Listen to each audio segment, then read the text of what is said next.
This is the first video for section 3.4 on barcodes. In this lecture, I'll be talking about POSTNET barcodes. Many of the ID numbers that we've studied so far need to be represented in a way that is easily readable by machines. Computers and devices nowadays can read handwritten and printed numbers written in the normal way, but it's much faster and cheaper to create machines and devices that can scan a code and read patterns of light and dark. And when you're thinking about devices that need to be mass-produced, imagine all the different scanners at all the grocery stores around the world, it's very important that those be as inexpensive as possible. So the patterns that we use are generally called barcodes, but they come in many shapes and sizes.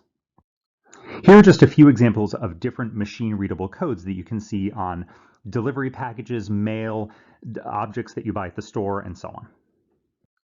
So one of the first machine-readable codes was called ERMA. And these appear on the numbers at the bottom of any personal check. So these numbers are written in magnetic ink, and the check is sent through a magnetic scanner that reads these patterns and interprets them as numbers. So a few of these patterns are going to be things that we're going to see again. So one thing that we want to notice here are what we call delimiters. So these are these strange non-number patterns that appear before and after the different parts of the numbers on the check. These are ways to indicate to the machine the beginning and the ending of the number that it's reading. The other thing that you might notice is that the printed numbers look a little strange, right? So this 6 is a little bit of a weird looking number. This 1 has a big blotch down at the bottom. And the reason why these numbers are shaped so strangely is so that the machine that's scanning this check can distinguish the numbers more easily. So if the magnetic pattern that's read by the machine from digit to digit is different enough, then that means that if the machine reads a digit and sort of isn't sure exactly what digit that was, it's more likely that it's going to interpret it in the correct way. So another code that we're going to spend some time talking about in this lecture is called POSTNET code. So the POSTNET code was used for US mail until 2013, and it could have been found on most mass mail labels, including junk mail, magazines, and so on. And POSTNET stands for Postal Numeric Encoding Technique. And there's actually a variation of POSTNET that looks sort of similar that's used on mail today. So if you have a piece of mail nearby, grab it and you might see a pattern of bars printed on the front of the envelope somewhere. So the original POSTNET code looks something like this. It's a pattern of tall and short bars representing the zip +4 of the address that the mail is being sent to. So when we're reading the code, we're looking at which bars are tall and which ones are short. And the very first and very last bars of the code are always going to be tall. These are like the delimiters that were printed on the check that we talked about earlier. These are called guard bars, and they just indicate where the code begins and ends. And all of the bars in between those guard bars represents the digit of the zip code and a check digit. So this is the way the code works. Each of the 10 digits, 0 through 9, is represented by 5 bars, some pattern of 5 bars, some tall and some short. So for example, 0 is represented by 2 tall bars, followed by 3 short bars. 1 is represented by 3 short bars, followed by 2 tall bars, and so on. So as we read through the code, we're going to group the bars 5 at a time, and just look at this little chart and see which digit is represented by that. So here's an example. So here's a POSTNET code, and we're going to use our chart here. So we're going to use this guide to figure out what the digits are. So the very first thing we need to do is group these bars in groups of 5. So the very first bar, remember that's a guard bar, so we're going to ignore that. And then the next 5 bars, that represents a digit. The next 5 bars, that represents a digit. The next 5 bars, a digit, and so on. So I'm going to keep grouping them by 5. So here we've done that. So now each group of 5 bars represents a digit. So this first digit here is a tall and then a short, and then a tall, and then 2 shorts. So now I'm looking over here in my chart to try to find that pattern. Which digit is tall, short, short, short? And eventually I find it here, and it's the digit 9. So this very first digit of my code is a 9. And then I look at the next 5 digits. This one is short, short, short. And then again, look through my chart, and I see that that's 5. And I keep going in this way. I'll do one more, and then I'll show you the final result. So the next digit is a short, then 2 talls, and then 2 shorts. And again, I'm looking at my pattern. I say, oh, is that 3? Nope, 3 is 2 shorts and then 2 talls in the short. That's close, but not quite. So it looks like that's actually 6. So the next digit of my code is 6. So we keep going in this way, looking at the pattern of 5 bars and then just finding it on our chart. And this is what we end up with eventually. 9, 5, 6, 7, 8, 9, 2, 7, 2, 5. Now, the way that we look at this is that this is a zip code. So a zip code is 5 digits, so that's the zip code.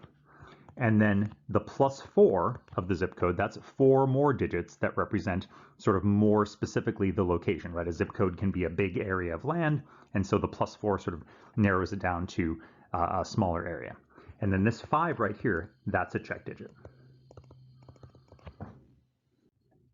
Okay, so the check digit is chosen so that the sum of all the digits, including the check digit, ends in a 0. So our code from before was 95678, 92725, and I've put little dashes here to sort of separate those different parts of that code.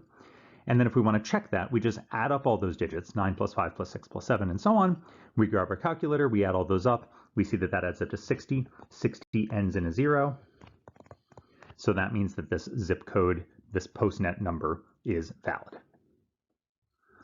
Now the number of digits is going to vary, right? So the +4 part of the zip code, sometimes that's not there, right? So sometimes you don't necessarily know the +4 of your zip code, and so it would just be a 6-digit code, the 5-digit zip code, plus that check digit.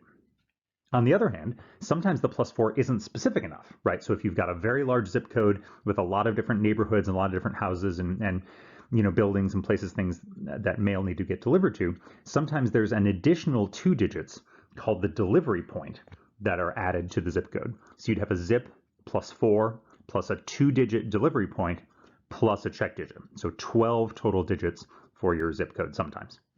So it really does sort of depend on how much information the person sending the mail has to specify where the mail needs to go. Okay, so here's another example. So here we've got an address label, includes a POSTNET code. This, by the way, is from back when Netflix didn't just do streaming, but they actually sent DVDs around. So a little blast from the past here. But again, we're just going to take this zip code, this POSTNET code, and split it into groups of 5 bars. So again, we ignore the first bar. That's very important, right? The first bar is not part of our code. And then the next 5 bars, and then the next 5 bars. So just you want to, if you've got a printout of something like this in front of you, you just want to use your pencil and split this up into groups of 5. So I've done that for you on the next slide. So here we have my groups of 5. And then again, this part is just sort of going back and forth between your 5 bars and this chart over here to just see, okay, which number was that? So my first digit is short, short, short, tall, tall. I look around, I look through my table, try to find short, short, short, tall, tall. Looks like that's 1. And by the way, it's got to be 1, right? Because it's got to be the first digit of my zip code. So that's going to match up. Next digit is going to be tall, short, short, short, tall. Looks like from down here it should be a 7. And so, of course, that's going to match up. Now remember, this right here, that we can read as humans, right? We look at those digits and we say, why do I need to worry about these stupid bar things, right? Why can't I just read the zip code? But again, the point is to make this code machine readable. And designing a machine that can read these numbers is much more expensive than designing a machine that can read these bars, right? Tall versus short, that's something that's really, really cheap and easy for a machine to be able to read. But these actual digits, that's much, much harder. So we keep going, we work through, and again, what we're seeing here is the part of the code that we can read, 171069050, we see that here, 9050, right? Ends right there. So that's the zip +4. And then this 50, that's that delivery point. So that's 2 more digits that even more specifically tells you where this thing is getting delivered. And this 6 right here, that's the check digit. And again, what we could check is the check digit. We could add 1 plus 7 plus 1 plus 0 plus 6 plus 9 plus 0 plus 5 plus 0 plus 5 plus 0 plus 6. And if we add all that up, that adds up to 40. 40 ends in 0. So that means that this is a valid number. So now, one of the things you might have noticed about this POSTNET code is that all of the bar patterns, all of the 10-digit patterns that we have over here, have exactly 2 tall bars and 3 short bars. And what this allows us to do is not only detect errors, but also correct them. So here's an example of a POSTNET code where we can show that this code has an error, and then we can use the check digit to actually correct that error. So again, our first step is going to be to divide this code into groups of 5 bars. So again, we ignore that very first bar, and then every group of 5 bars, we're going to draw a little line in between. Now I'm making my little dividing lines nice and big so that I don't accidentally mix up my pencil mark with one of the bars. I'm also using a color here. You might not have that available, but that's another way to make sure that you're not taking these dividing lines and confusing them. So I've finished up my grouping of 5 bars at a time. And again, I'm just going to go back and forth between my barcode here and my table over here to figure out which digit is which. So I'm starting off with 3 short bars and 2 tall bars. I look at my chart and I see, oh, that's a 1. And then I see tall, short, short, short, tall. I see that that's a 7. And then I've got short, short, tall. That is, looks like a 2, and so on. And I keep going through that. And what I end up with is one of my digits, one of my groups of 5 bars, has 3 tall bars and 2 short bars. And there's nothing over here that has 3 tall bars at all. Every single one of these groups of 5 bars has exactly 2 tall bars and 3 short bars. So I know immediately something's wrong.